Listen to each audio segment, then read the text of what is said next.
আল্লাহর নবী ওমর ফারুক আবু বকরকে ডাকলেন, ডাক দিয়ে বললেন, ও দোস্ত বন্ধু আবু বকর, আমর ইবনে জুমুর স্ত্রী যখন আমার কাছে আসবে, এই চারটা লাশ যখন দেখবে, তার স্বামীর লাশটা দেখবে, আমার কাছে যখন জবাব চাইবে, আমি কি জবাব দিব রে? পরামর্শ করতেছে কি জবাব দিব।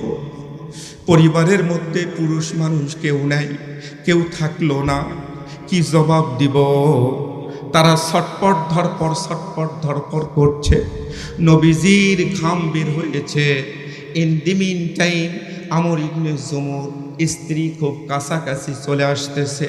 আস্তে আস্তেই পথের মধ্যে কাফেরের বাচ্চারা বিভিন্ন কথা বলছে।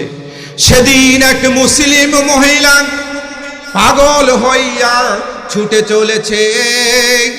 কাফেরেরা বলছে, তোমার প্রতিপুত্র সবাই মারা গেছে। মহিলাটা বলছে, চাই না তা শুনতে। বলো কেমন আছে আমার দিনের নবী?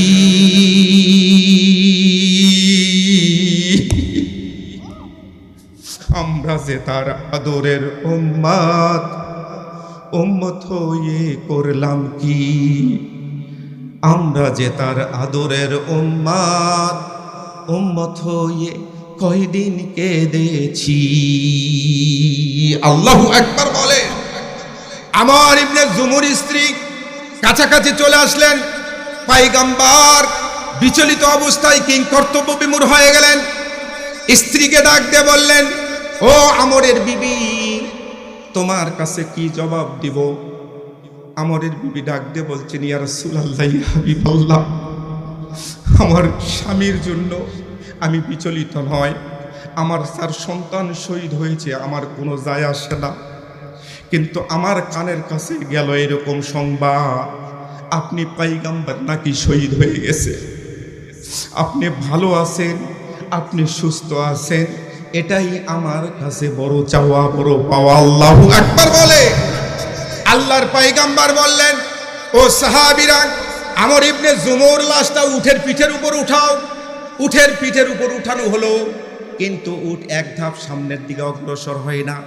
উটের পিঠের উপর অথবা ঘোড়ার পিঠের উপর উঠানো হলো, এক ধাপ সামনের দিকে যায় না।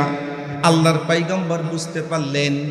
আমর ইবনে জুমুর বিবিকে ডাক দিয়ে বললেন, ও আমরের বিবি, তোমার স্বামী